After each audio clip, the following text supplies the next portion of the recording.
oh, life sucks and then you die kind of woe is me. Sorry, that was a very Chicago thing to say, probably. Um, Life sucks and they then you die. posted, yeah. Is that only in Chicago? That was me No, yesterday, Debbie. it's Sorry. No, I'm everywhere, kidding. but we say it much more bluntly than some of you might. Um, and sometimes it's just that, or they vague Yeah. something. And so what's been helpful to me is, first of all, not to respond to them on Facebook or via text, or No, that's a good to point. get off Yeah. of any public or written space and pick up a phone and actually call them and say, Right. hey, so I just read this and it Mm-hmm. sounds like this to me. Is that what you mean for it to sound like? Which is probably a little bit less, I'm probably not as good as at assuming the best as you are, Rebecca. I Mm-hmm. could learn that. I could really learn that. Mm-hmm. But starts with, this is how I hear that. Is that what you meant to say? And what happens quite often is they go, oh my heavens, no, that's not at all what I meant to say. Well, and so from there, when it's gone well, what happens frequently is they say, should I take that down? And it depends on what they wrote, what I say back to that. But quite often it's not really take that down, but be conscious of how often you're saying something that sounds like your life is horrible, when it's probably this moment is horrible. And if your life really is horrible, how can we help? Those are the times it's gone well. Now, when they post something that's just playing sideways, I don't have one of those. Right. You don't have one of those? I only have one that I did. I can be vulnerable with my very own, but it was dumb. Something that you posted on Facebook that was dumb? Something that I posted on Facebook. Yeah. So a couple years ago, my daughter was dating this young man, and my daughter's kind of, well, like her mother. And she's a little weird. And so there's this picture of two birds, and one is a bird just being stupid, and then the other one is this owl looking at it like, really? Really? And the caption said, there's always a retard in the pair. And to me, that was benign, and it meant nothing. My daughter is that person. So I posted that because it was just funny, and tagged it with her and her boyfriend, who at the time would have been the owl looking at her like, what are you doing? And within probably 30 seconds, maybe a minute, someone in my ministry was super, super kind to me. And she messaged me. She didn't put it right on my wall. And she said, hey, Debbie, I don't know that you see how that looks. And I'm sure you would never use that word in normal language. And that's all she had to say. And it was like, oh, you're so right. And with a little trick of whatever, I could change the word on the image. And so then it didn't just disappear. It still honored the crazy weirdness of my daughter and her then boyfriend. But I appreciated that. I've actually told that story to people as they're onboarding to my team, to say, hey, so we all screw up. We all do things that we wish we hadn't done. And if we can own when somebody says that to us, it's super helpful. Julie, in that instance, was really good to me. But I think Debbie said how she approached you in love is such a good absolutely. Absolutely. For us. But then also you mentioned she was a friend. She was somebody who already had equity in your life in order to speak into your life, even when it's not our best moment. And so I think that's what's key about leading our volunteers and our teams and our key influencers is, if we can't be that person that can build personal equity because of the size of ministries that we lead, then let's empower people to be those leaders who, can really know our people, so that when something happens like that, maybe I see it, but then I can throw that to Tyler, who leads my elementary environment as a volunteer leader every single Sunday. but he knows those people. He does life with those people. They text constantly, and they're friends.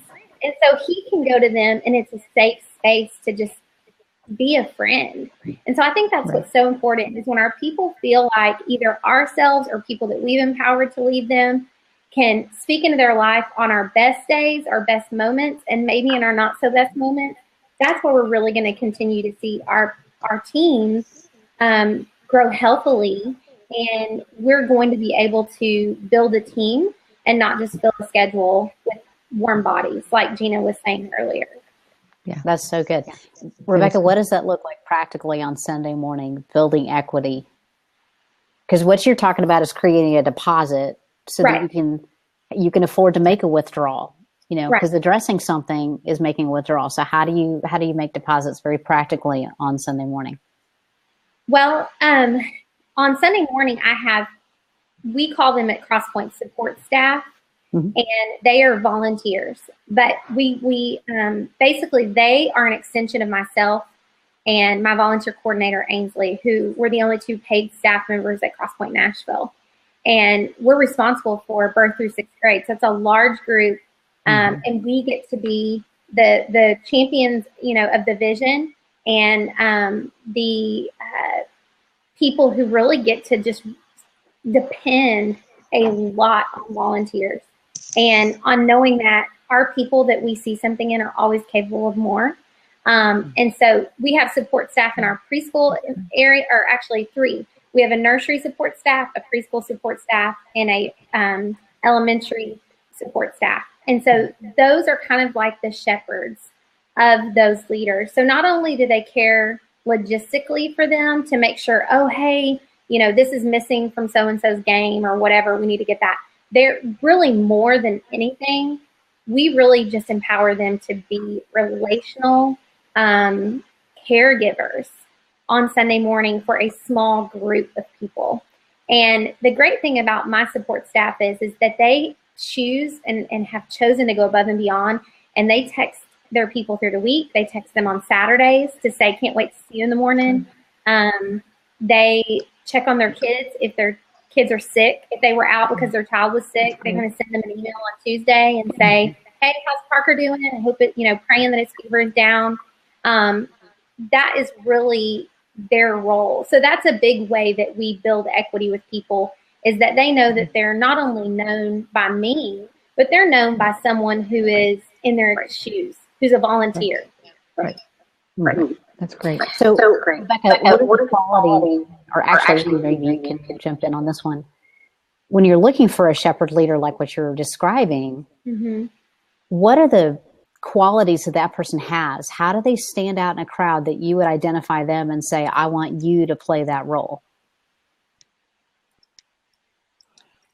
Go ahead, Stacey. Oh, okay. No, I mean, I think one of the big things, the relational component is huge. I mean, naturally, I think within our teams, we'll see teachers that are amazing teachers, but then you'll also start to maybe capture small group leaders that are great at what they're doing. But you start to see skill sets of just them naturally being great at building relationship, time spent with them one-on-one. So I think for a lot of our coaches, that's what we call kind of our support staff. Like Rebecca was mentioning, that for our coaches, they're people that we've spent one-on-one a lot of time with, and then notice these giftings that they're just very relational, caring, and even pastoral gifts of shepherding people. And so those tend to be the people that we move into those roles that hopefully can also manage the logistics and administrative needs as well. So from Gina, you're big with the shoulder tapping. I know that's something, a term where we sometimes it's outside of our ministry where we'll see somebody that just might have that relational component and great and friendly and warm that will make parents feel comfortable. And then on top of that, we kind of look at the value added of, okay, we're going to lose a weekly small group leader, but we're going to gain a coach. And we're going to have to backfill it, but that's because of the value that they'll have in ministering to others and really being hands-on shepherding all of our volunteers and families and kids. So those are some, I mean, yeah, that relational piece is huge. So that's so good. There's 2 things I heard in that I love. Number one, you might find somebody that's not in your ministry that you would shoulder tap and recruit. I call that poaching. I'm not afraid to steal from someone else. That's okay. Yeah. Not at all. But the other piece is, you might elevate somebody who's currently on your team. You elevate them into a leadership role. And we know that inevitably what that means is you're creating a hole for yourself, right? Because right now I've got somebody who's in a role. Maybe they're a small group leader, which is in my context, that means they work directly with a group of kids. And they're a great small group leader. And come Sunday morning, I don't have to worry about that spot. I know it's filled and it is taken care of and it's done very well. But that person's a leader. And most leaders want more, Now, there are some that you're going to shoulder tap and they're going to say, no, I'm good. Where I am, I love. I don't want to move. That's great. But at the same time, most leaders want more. And so to leave them where they are might be comfortable right now, but eventually they end up leaving because when they get the opportunity to increase influence somewhere else, then they go, right? So why not elevate them now? Yeah. I don't know. That's one of the bigger challenges or tensions that we deal with. I think looking at people who, I think I read this on something that Jim Weideman wrote probably at some point, but he was saying, don't be afraid of the people who are already, who are busy. Don't be afraid of the people who lead at a high capacity in other areas of their life. That's good. A lot of times we'll want to say, oh, that person runs their own company. I'm writing with a marker. This can... I love it. Person, and I'm writing with a marker. No, this is the closest thing to me because my 7-year-old daughter left it on the table. But anyways, look for those people who are successful in life. And we can think, oh, they're too busy. They run their own company, or they, have a really important job and they have a family, or they lead, on the city council or in the PTA or whatever. I don't want to put more on their plate. And so that's been my thing that I've been really, really guilty of. And I learned this at Life Church was don't say no for people. Right. Because a lot of times those people, the reason they have been able to handle what's on their plate with such, success and excellence is because they have a high threshold. And maybe it's time that they, like you said, have a new challenge. And so looking for those people who are already really successful in what they do and value excellence in their lives and other things that you've seen them model, even not in ministry, I feel like oftentimes are the people that I've had the most, that have had the most impact on my ministries. And I could sit back and really limit God and really limit his faithfulness in their life and say, oh no, they lead, as a president of a company, I can't ask them to do this. This is too small or too much or whatever. And oftentimes they end up being the game changers of the Sunday morning. Tell me about it. Yeah. So I just have nothing to add to that because it's so well said. You're absolutely right. So how do you quantify then the quality of that leader? Because in some measure, all 4 of us serve in a context where accountability is part of our world, right? We are assessed in some respect, right? We exist in a leadership culture. And so we are consistently measured on our performance, how well we're doing, effectiveness of our leadership, effectiveness of our ministry and our volunteer teams, all of those things. So that means that cascades down to the volunteer leaders that we recruit. And our volunteer leaders, in some respects, we've got to figure out how do we grade them, for lack of a better phrase.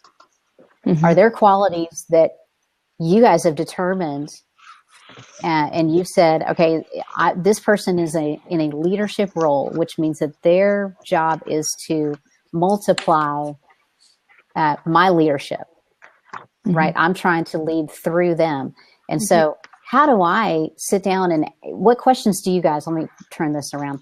What questions do you guys ask when you're looking at a volunteer leader and you're trying to determine their level of effectiveness as a leader? Go ahead, Donardo. I'm thinking. I mean, a lot of it, this is not a real clear quantifier. I think the fruit of their leadership, probably I've not done as great of a job looking at it through the context of what you just laid out. And that would be an area I think I could develop in, and just coming up with certain standards for our support staff / coach volunteer leaders, and just being able to evaluate them, because we don't do that. It's very, you look at consistency, you see how their relationships are with the families and with the kids in ministry and the leaders that they're leading. So I think a lot of that is just, we will value and see their effectiveness because they are following through, not just with commitments, but people are following them. People are wanting to be led by them. And so when you see just that happening, I automatically I think in my mind, realize they're doing a great job at what they're doing. But again, that's not a very cut and dry quantifier. And I think I need to develop some questions like that are more specific. But yeah. That's good. But at the same time, I would agree with you, but you're absolutely right. The fact that people are following them isn't that the first indicator as to whether or not they're a strong leader? Yeah. Is that people follow them. Right. What about you, Debbie? Sometimes I would say that people follow them is a big indicator of the beginning, at least for me. And sometimes I look at that person who, at least initially, I think I'm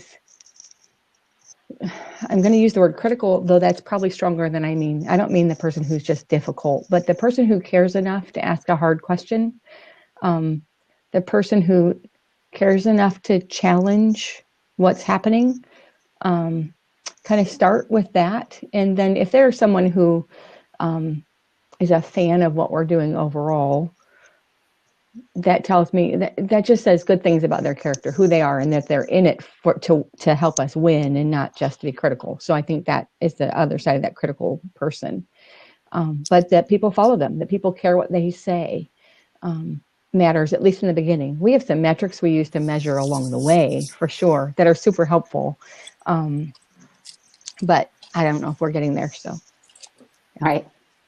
And I would agree with you, Debbie, completely. That's been my kind of indicator of leadership, is honestly someone who comes to me and says, why don't we do that? Or why do we do this way? Or I came in to serve and maybe I didn't have the best experience, and this is why. And I think you're so right. Like, you can discern if that person is just coming to complain, or if they're coming with a heart of wanting to be a part of the solution. And, that's happened to me a lot lately, because I have in some ways, just with the season that we're in at Crosspoint, it's too much for me to try to carry it all, and I shouldn't anyway. And so it's been a really big growing season for me, where in the past I've been able to really, be vulnerable, control everything. And in this season, I'm just not able to. And so what will end up happening is balls will get dropped, because, I'm not, there's so much to lead in, and there's so many things that we're working towards and growing in right now. And that there's a lot of good and there's not a lot of great. And so when those people who come in and they see, okay, this is good, and I really believe in this ministry, but this is what could make it great, and they, want to get time with me to talk about those things, or they want to email me on a Monday, those are the people that I say, okay, come, let's go to lunch next week, or can you come up to the church? We'll have coffee, or can I come to your office? So that you can kind of, you seem like you have some expertise in this area. And then those people usually end up leading in some component. So I guess, Gina, that's a little bit more, that's not as proactive as you going after that person, like if you have a need. But I would say it's more seeing the heart or the capability and then reacting to that in a way that they can add value to the ministry. That's good. What do you do, Rebecca, when you've got a volunteer that they're a leader, they're contributing, but you're watching and you're seeing the signs and they're getting tired. They're spreading themselves too thin. How do you approach that? Most times I'll just go to them, and because I there's a lot of ways you could do it. You could say, I'm really worried about you, or, are you okay? And a lot of times those types of people, they are bootstrap, get it all done, do everything kind of people that aren't going to say they need help, even if you go to them and ask them. I'm that kind of person. I'm going to just pretend that I'm going to just be a big faker, And so I think for me, a lot of times I'll go and I'll say, hey, Michelle, I've noticed that when I look at the schedule for the past couple of weeks, your name is on there, all 4 services leading worship. And I want to really just make sure that you're having the opportunity to be refilled and filled back up, because I love what you're doing and the kids love you and you are the best worship leader that we have. But I want you to be the best worship leader we have for a very long time. And if your name is on all 4 services as our worship leader, I'm afraid that you're not going to be able to be refilled in the way you need it so you can continue to overflow into our ministry. And a lot of times if I go to it with more of like having an example of what might lead to burnout, then they'll kind of think of it that way too. They'll kind of think it in more black and white terms and really evaluate, okay, what do we need, what can I do to change this or adjust the amount of time that I'm not, or that I am serving and not being able to worship or refill or refuel or be poured into themselves. Right. That's really good, because that's so much more of a long-term strategy or perspective. Because they're obviously meeting an immediate need that you have and a felt need. And so the temptation would be to step back and let them keep doing that, because you need that worship leader for all 4 services. Because if she's not there, then who's going to be the one that fills it? But you know what's so funny about that outstanding question? Because that question always comes up usually Thursday afternoon at 5. Yeah. Because in my world, that's when we're trying to have everything wrapped up with a nice bow on it before the weekend, so that we can be off on Friday and not have to think about it, and at least be mentally off for most of Saturday before Saturday services begin. So we want those roles filled, and we want every slot to have a name in it so that we know that it's taken care of. But the truth is that even when we walk into the weekend with a hole, meaning that there's no name in that slot, we don't know who's going to fill that spot. I don't know who I'm going to hand the microphone to on Sunday morning. It might be me, heaven forbid, because that could get really ugly. You need to hear that. Don't do that to me. Yeah, you don't want to hear that. Nobody wants to hear that. But it usually, do what? Have you ever led worship? I have, actually. Surprisingly enough. Dance moves and all. Thank you. Check it out. I have a whole new appreciation for Gina McLean. Yeah. Only elementary age kids can appreciate my dance moves. So. But yeah, it just seems to me that 9 times out of 10, it works. Yeah. Even if the hole's not filled, even when you have to go to a volunteer and say, I love you too much to let you continue to stretch yourself too thin. Right. But instead, I would prefer, Rebecca, I love how you put it, I prefer to have you 1 time a week, every week for a long time, than 4 times a weekend for a much shorter amount of time. It's just healthier. Yes. Stacey, have you had that? Oh yeah. Yeah, no, I feel like that comes up a lot. I think again, we try and always lay the groundwork. I mean, I struggle. This past Sunday said to our staff team members and said, "Hey guys, so when's everybody's going to church? When are you going?" So I think part of what we just try and definitely keep tabs on is that everyone is worshiping and attending and having an opportunity to grow themselves and not just pour out to others. So it's something we try and really balance. And every once in a while we'll have something will hit the radar where we're like, wait a minute, I just saw that person come in and then leave right away when they were done serving. And so those follow-up conversations there and keeping people from, I love though that there's the tension between, I wrote down something of saying, don't say no for people and not giving them that opportunity for God to use them and balancing that with them serving themselves out of wanting to ever serve again. So it's that tension is always just one you have to really know people and keep really good tabs on. So that's good. Hey, let me shift gears. How well do you guys do with going to church yourself? You had to ask that. I did. I did. Tell me, Debbie. You've been doing this. I'm most every week, but that's a huge value. It's a huge value to me. It's a huge value here, and some things I don't do well. I will never lead elementary worship. Like never, ever, ever lead elementary worship. But never, Never. but I can lead in that way to show them that that's valuable in a way that it's worth walking away from something that's not perfect to go sit and worship. But it's a high value in our church though also. So I'm free to do that. That's smart. That's good. Which helps, which makes it super easy then to say to our volunteers, no, really, I'm going to walk away when it's bad and go to church. Right. Wow. Right. Yeah.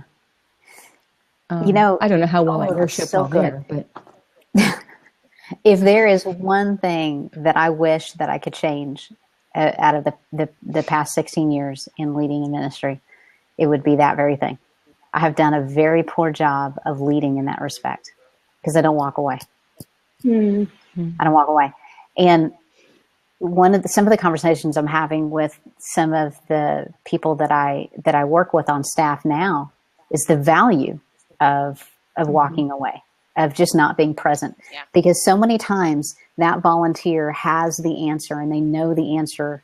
So they know the decision to make, but they desire to do the right thing. They desire to add value. They want to make the right decision. And so if they see you, they're going to double check every single time. They're going to double check. Absolutely. Whereas if you're not there, if you're not present for them to ask, they're going to make the call. They're going to come to you afterwards and say, hey, by the way, this is what came up. This is the call that I made or decision I made. And you have this opportunity in that moment to say, that's awesome. Thank you. Good job. I would have made the same decision. Or, hey, I get it. And I understand the circumstances. Hey, you know what? Next time you encounter that, here's what I would encourage you to do. But either way around, they've now had this valuable experience of having to make a decision in the moment without me being present. And there's so much value in that. And in the meantime, I've demonstrated my confidence in them and their ability to lead through any situation by going to church. Can I tell you that it wasn't that revelation that got me into church? I love to say that it was, but it wasn't. The revelation that got me into church was when my 13-year-old daughter offhandedly said to another volunteer, well, my mom should just be able to go to church. Oh, wow. Yeah. And I had to go back to my daughter and say, I am so sorry, because that's not their fault. It is not my senior pastor's fault. It's not my leadership's fault that your mother has not been consistent with going to church. It's your mother's fault because I've not made it a priority. And we made a change from there. And now, much to the chagrin of my teenagers, they sit with us in church now every Sunday.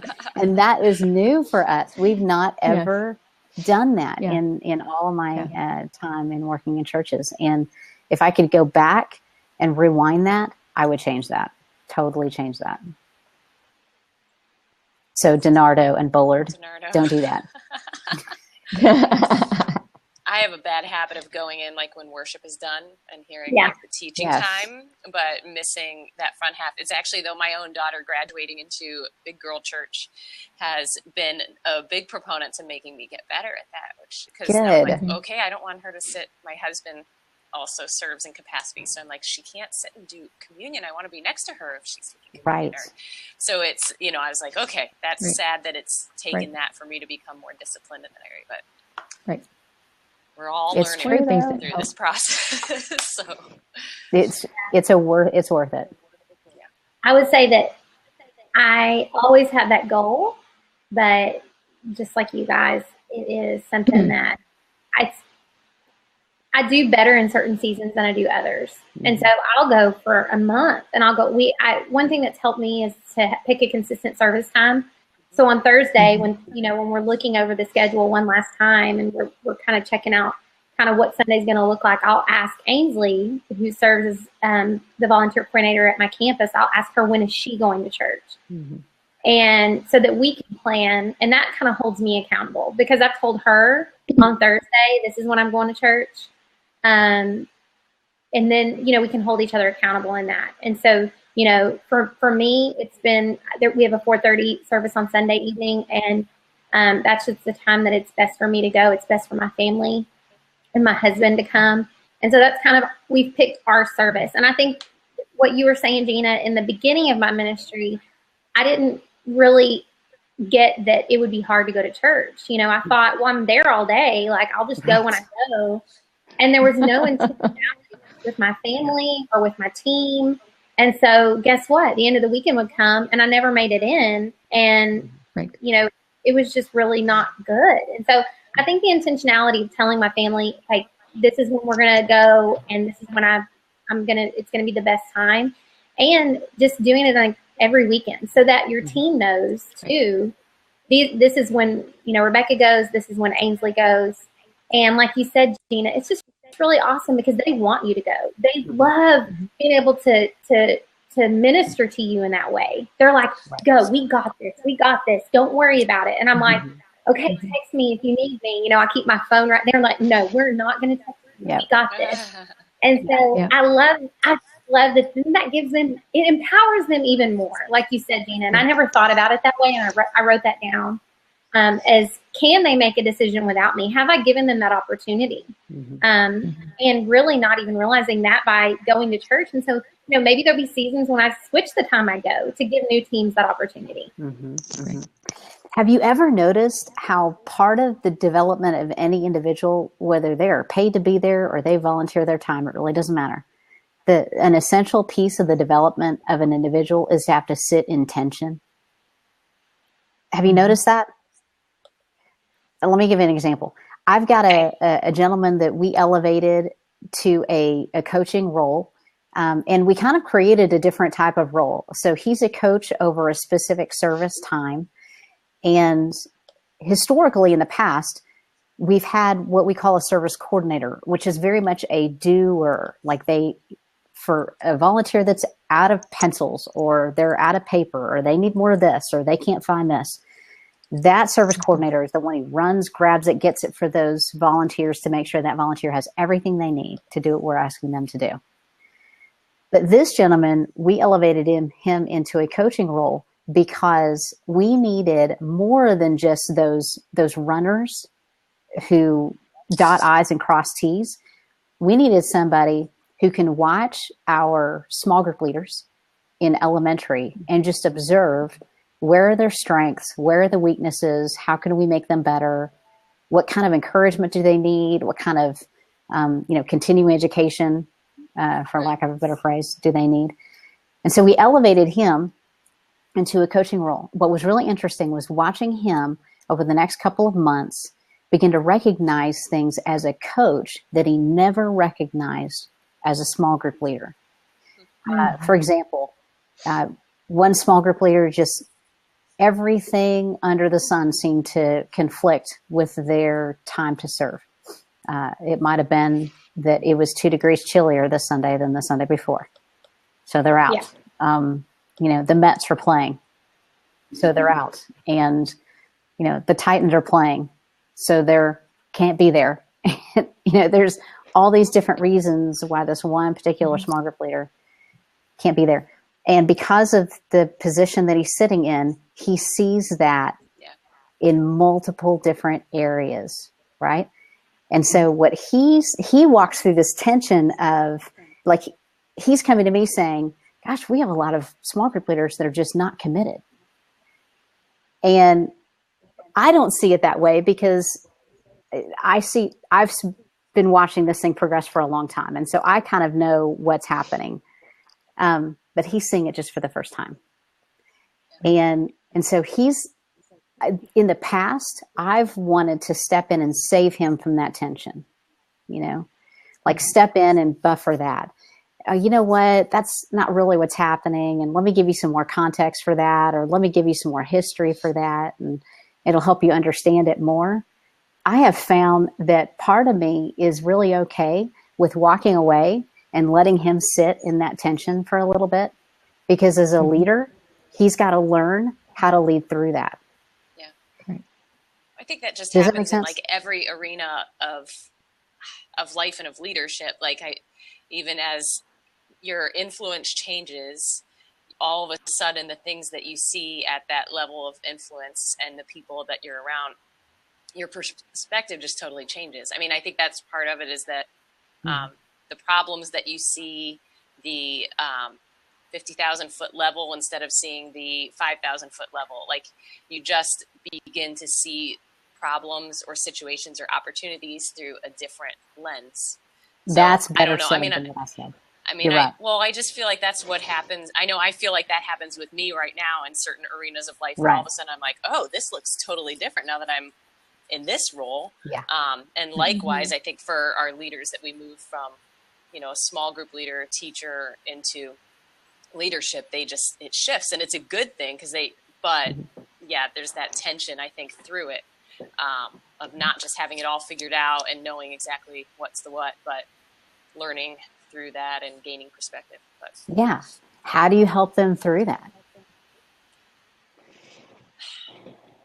Come on.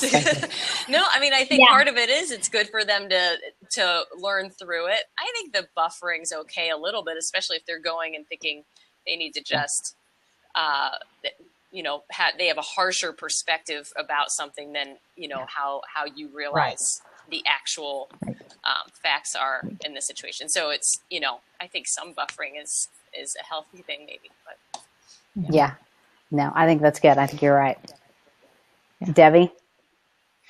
You've had that. Yeah, I would say that for sure. I think there are certainly times when we also need to give them a different perspective, or right size their perspective.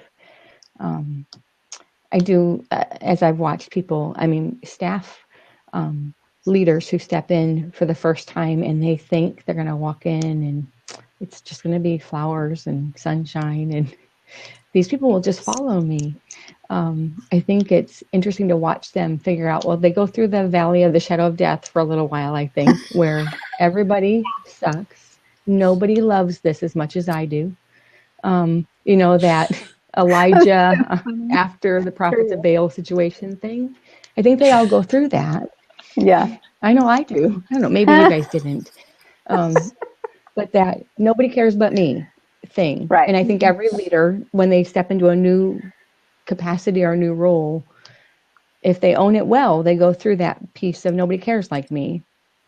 But they need someone to say, like God said to Elijah, no, I got prophets over here, and I've got this and this and this. Yeah. And so now just rest a little, get up and go do the next thing.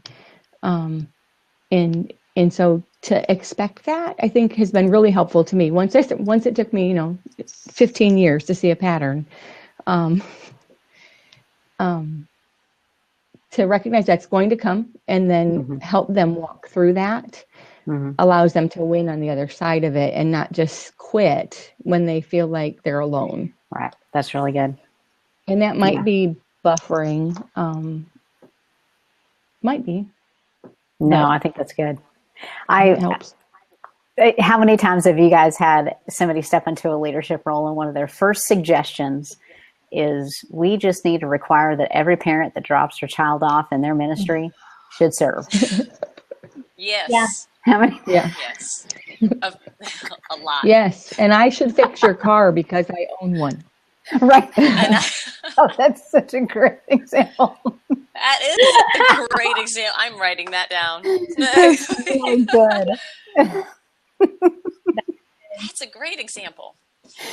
Have you guys, so okay, we've got like 4 minutes left, but I'm dying to know how many of you have actually done that, where you have required that parents serve in your ministry at some time in your tenure. I stepped into that. No. Phil did. I have. Yep. I have not. I've let it continue for a period of too many years. Yeah. Exactly. We had a thing at Life Church years ago, and we called it Mustard Seed. And it was a train wreck. It was absolutely a train wreck. Mm-hmm. You know, I mean, you talk about angry parents. Oh, you know, and you make them lie to you. And you, Yeah. and you put them on the door. You have them at the door of the 3-year-old room to greet the parents, and they're wearing a prison guard t-shirt. You put it on their child's name tag. If you hadn't shown up to serve at your time, there was a note attached to your child's name tag when they checked in. It was beautiful. So that's how they found out? Well, that's how everybody else found out. Oh. These are good things to learn from. Yeah, don't do that. That's my number one tactic. Do what? Shame them. Yeah, it was extremely effective. No, we tried that one. Cross Timbers, yeah. We tried it, but I don't even think it was not. No, it did not work. No. I think we emailed all the parents or something at one point and started trying to have some kind of. It fizzled out faster than we ever expected. Right. I want people that want to be there. Yeah. Yes. I want people that want to be there. Yeah. So. Absolutely. Hey, this was so much fun.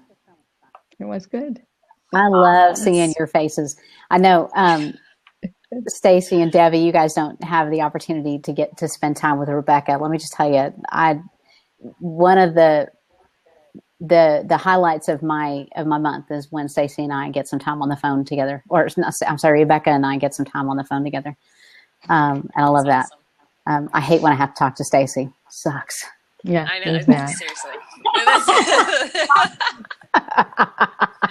It's real down. It's a real downer. Yeah. Gina, because I was just about 2 years ago, I stepped into just a higher level of leadership as a director of overseeing campuses. Mm-hmm. And I had no idea, what I was doing. And, or I felt like I had no idea what I was doing. And it's just awesome when people who are a little bit further down the road than you will kind of reach a few steps back and be open to investing that time and that wisdom into you, because I think I just emailed you. You had no idea who I was. And I just emailed you and just said, hey, this is what's going on. This is what I'm doing. And especially just as a woman ministry leader, sometimes that level of who you can look at, who has children, that balances, and there's balance is a myth. We all know. Yes. He does that in a way that you say, wow, I admire that. Mm-hmm. I admire the way in which they lead, not only a ministry, but their family. So, I just appreciate, and that's my own challenge now for myself is who is up and coming mm-hmm. that I can do that for? Who do I see as somebody who a couple years from now, this person, I hope their leadership outleads mine. Mm-hmm. And, who's just like I was even several years ago, who's the teacher in the classroom that I see something for ministry, or who's the business leader that I see something for ministry that 10 years from now, the domino effect of the people that they're going to influence, I won't even know. That's good. So just props to Gina for being open to listening to me ramble for an hour on a phone call. You don't ramble. I learn a ton. All right, friends. I hate to wrap it up. I would love to talk longer. So can we do this again? That'd be great. Yeah. I would love that. Okay. Absolutely. You're committed, period. I'm going to send you an invite. We'll do another topic. Okay. Shoot me an email if you have any ideas on another topic that might be really good to Sounds good. I'd love to do it again. Great. Awesome. All right. See you guys later. Thanks. Bye, y'all. Bye. Bye.